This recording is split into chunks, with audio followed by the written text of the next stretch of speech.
Hello everyone, welcome back to the channel. तो today we are here to discuss about the LPG policy. ठीक है, liberalisation, privatisation and globalisation क्या है sir, और ये हम क्यों पढ़ रहे हैं, क्यों देखते हैं एलपीजी पॉलिसी. ठीक है, तो देखिए चैप्टर नंबर 2 में हमने देखा था इंडियन इकोनॉमी के कि 1947 में हमारा देश आज़ाद होता है और 1950 में जो है प्लानिंग कमीशन बनाया जाता है, एक कमेटी बनाई जाती है प्लानिंग कमेटी, किसके चेयरमैनशिप में, पंडित जवाहरलाल नेहरू जी के चेयरमैनशिप पे. ठीक है, और उस प्लानिंग कमेटी ने बोला था कि भाई जो भी हम क्या कहता है कंपनी खोलेंगे, ज़्यादातर पब्लिक सेक्टर यूनिट पे हम ध्यान देंगे. ठीक है, प्राइवेट सेक्टर को जो है हम लोग बढ़ावा नहीं देंगे. ठीक है, तो वो कहानी थी पिछले चैप्टर तक की. तो यहाँ पे हम नया आज क्या देखने वाले हैं, तो 1950 से लेकर 1990 तक जो है धीरे धीरे धीरे धीरे कैसा हमारा सिचुएशन गया, ग्रोथ किया देश का. ठीक है, तो the new economic reform policy ले आनी पड़ी 1991 में. हमको क्यों ले आनी पड़ी हमको इकोनॉमिक रिफॉर्म पॉलिसी, ठीक है, तो ये देखेंगे. तो इसका पहला रीजन था poor performance of public sector, यानी कि जो प्लानिंग कमेटी ने बोला था ना, आईपीआर 1949 में भी निकाला गया था कि भाई जो भी सेक्टर ज्यादातर खुलेंगे वो पब्लिक सेक्टर खुलेंगे. ठीक है, प्राइवेट सेक्टर पे ध्यान नहीं दिया जाएगा उतना. ठीक है, गवर्नमेंट द्वारा. ठीक, तो गवर्नमेंट अपनी एक मोनोपोली बनाना चाहती थी, लेकिन उनके जो सेक्टर थे, अब भाई नेताजी जा रहे हैं, अब नेताजी जा रहे हैं तो उनका परिवार जो है वो क्या करेगा, फ्री में ट्रेवल करेगा. ठीक है, ट्रेन में जा रहे हैं, ट्रेन में फ्री ट्रेवल करेगा. कोई एम्प्लॉय है, फ्री में ट्रेवल करेगा. एम्प्लॉय की फैमिली है, फ्री में ट्रेवल करेगा. तो इस तरह करते करते जो है क्या कहते हैं पब्लिक सेक्टर यूनिट था वो क्या धीरे धीरे धीरे धीरे पूरी तरह से लॉस मेकिंग सेक्टर बनना शुरू हो गया. बहुत कम ही ऐसे पब्लिक सेक्टर बचे थे, यानी ना के बराबर ऐसे पब्लिक सेक्टर थे जो क्या प्रॉफिट में थे. तो पहला तो हमारा रीजन क्या था इकोनॉमिक रिफॉर्म ले आने का, कि poor performance of public sector. ठीक है, दूसरा था कि बैलेंस ऑफ पेमेंट हमारा क्या बैलेंस नहीं आ रहा था, है ना. हम लोग ज्यादा से ज्यादा चीजें क्या इंपोर्ट कर रहे थे बाहरी देशों से और हम एक्सपोर्ट कम कर रहे थे, जिस वजह से हमारा जो बैलेंस ऑफ पेमेंट था वो कभी भी जो है फेवरेबल नहीं दिख रहा था, या फिर बैलेंस्ड नहीं दिख रहा था, हमेशा वो डेफिसिट बीओपी आता था. ठीक है, तो दूसरा रीजन ये था हमारे इकोनॉमिक रिफॉर्म ले आने का. थर्ड रीजन क्या था हमारा, तो इन्फ्लेशनरी प्रेशर बहुत ज्यादा हो गया था. ठीक है, भारत में बहुत तेजी से महंगाई बढ़ रही थी. ठीक है, चौथा हमारा क्या रीजन रहा, तो fall in foreign exchange reserve. बाप रे बाप, सबसे मेन रीजन तो यही था कि fall in foreign exchange reserve. Sir foreign exchange reserve होता क्या है, यानी कि विदेशी मुद्राओं का भंडार कहाँ कौन रखता है हमारे देश में, तो विदेशी मुद्राओं का जो भंडार है यानी फॉरेन एक्सचेंज रिजर्व जो है वो हमारे देश में किसके पास होता है, apex bank of India RBI रखता है. ठीक है, और आरबीआई के पास जो वो रिजर्व था वो धीरे धीरे धीरे धीरे क्या कम होना शुरू हो गया. अब सुनिएगा, बहुत इंटरेस्टिंग कहानी है. ठीक है, जब कम होना शुरू हो गया फॉरेन एक्सचेंज रिजर्व, तो भाई ये देखा गया कि अब दो ही वीक, भाई भारत अपने वहां तो कुछ बना नहीं रहा था उस समय. ठीक, हमारे पास ना उतनी अच्छी मशीन्स थी, ना हमारे पास स्किल्ड लेबर्स थे जो अच्छी अच्छी चीजें बनाएं. तो हम ज्यादातर किस पे, फॉरेन कंट्रीज पे डिपेंड रहते थे. ठीक है, उनसे खूब भारी मात्रा में हम इंपोर्ट करते थे. एक्सपोर्ट हम समझ लीजिए बस रॉ मटेरियल का करते थे, फिनिश गुड का इंपोर्ट हम एक्सपोर्ट करते ही नहीं थे. ठीक है, तो अब मंगा रहे हैं तो भाई वो हमसे रुपए तो लेगा नहीं, उसको क्या चाहिए, विदेशी पैसा चाहिए, उसके अपने कंट्री का पैसा चाहिए या यूएस डॉलर चाहिए. तो वो जो है फॉरेन एक्सचेंज रिजर्व जब तक था हमारे पास तब तो इंपोर्ट हो रहा था, हमारे देश की जनता के लिए हम सामान मंगवा रहे थे. लेकिन जो है 1990 का क्या सिचुएशन था, फॉरेन एक्सचेंज रिजर्व जो है अपने लिमिट से भी नीचे आ गया था, यानी कि 2 ही वीक का पैसा भारत के पास बचा था. ओनली 2 वीक्स जो है इंडिया इंपोर्ट कर सकता है बाहरी देशों से, उसके बाद से भारत जो है इंपोर्ट नहीं कर पाता. हम लोग धीरे धीरे क्या पूरी तरह से फिर से गुलामी की ओर चले जाते हैं. तो ये सिचुएशन था इंडिया का कब, 1990 में. और क्यों था तो अभी मैंने आपको बताया. ठीक है, हमारे पास जो इंडस्ट्री थी पब्लिक सेक्टर इंडस्ट्रीज थी. ठीक है, तो वो भी धीरे धीरे लॉस मेकिंग सेक्टर बन गई. भारत में ज्यादातर इंपोर्ट हम करते थे, कभी बैलेंस ऑफ पेमेंट हमारा मैच किया ही नहीं, बैलेंस्ड हुआ ही नहीं. इन्फ्लेशनरी प्रेशर भारत बहुत झेला. ठीक है, और फॉरेन एक्सचेंज रिजर्व भी भारत का क्या बहुत ही ज्यादा मिनिमम लिमिट पे आ गया.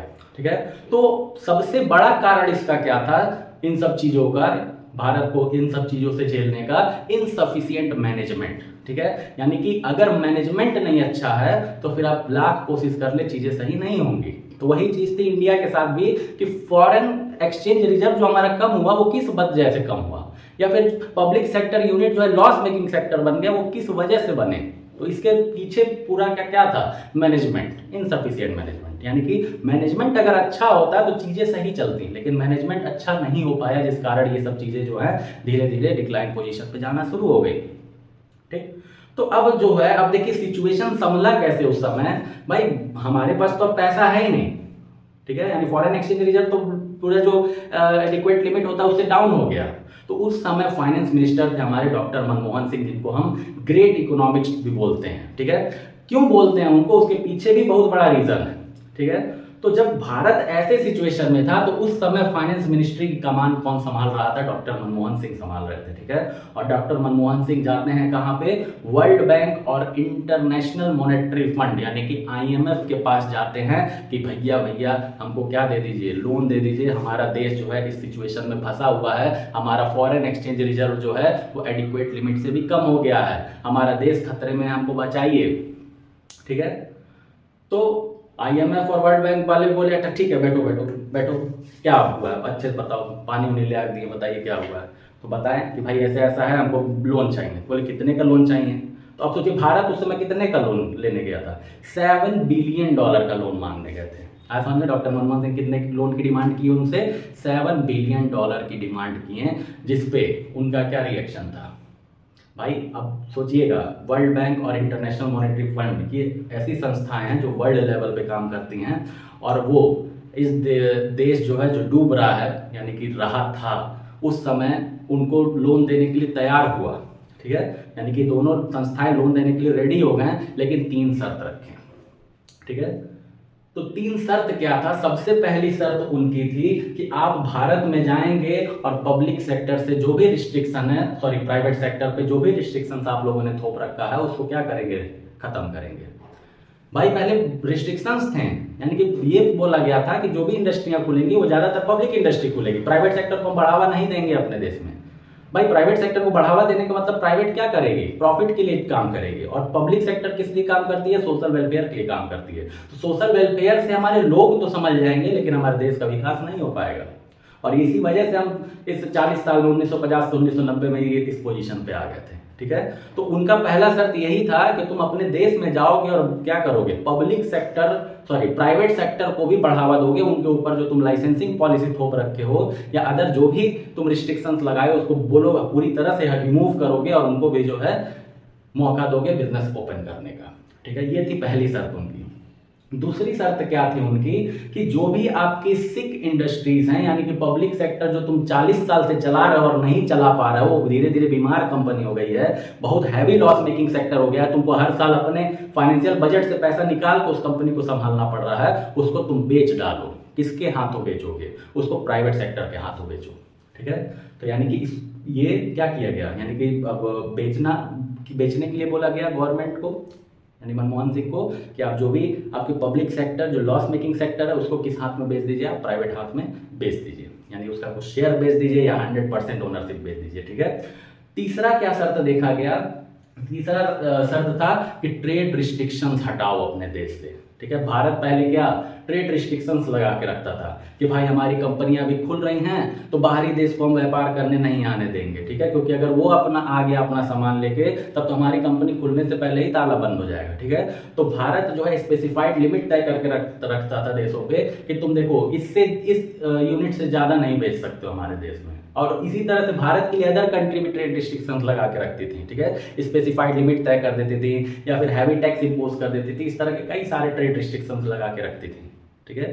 तो तीसरा शर्त यही दिया गया था इन दोनों संस्थाओं के द्वारा भारत को कि ट्रेड रिस्ट्रिक्शंस पूरी तरह से रिमूव होने चाहिए, यानी कि आप अपने देश का मार्केट पूरी तरह से खोल दीजिए विदेशी देशों के लिए कि वो अपना सामान लेके आए भारत में बेचे, और अगर आपको भी किसी देश में जाना है ट्रेड करने तो आप अपना सामान ले जाके वहां पे एक्सपोर्ट करना स्टार्ट करिए, ठीक है।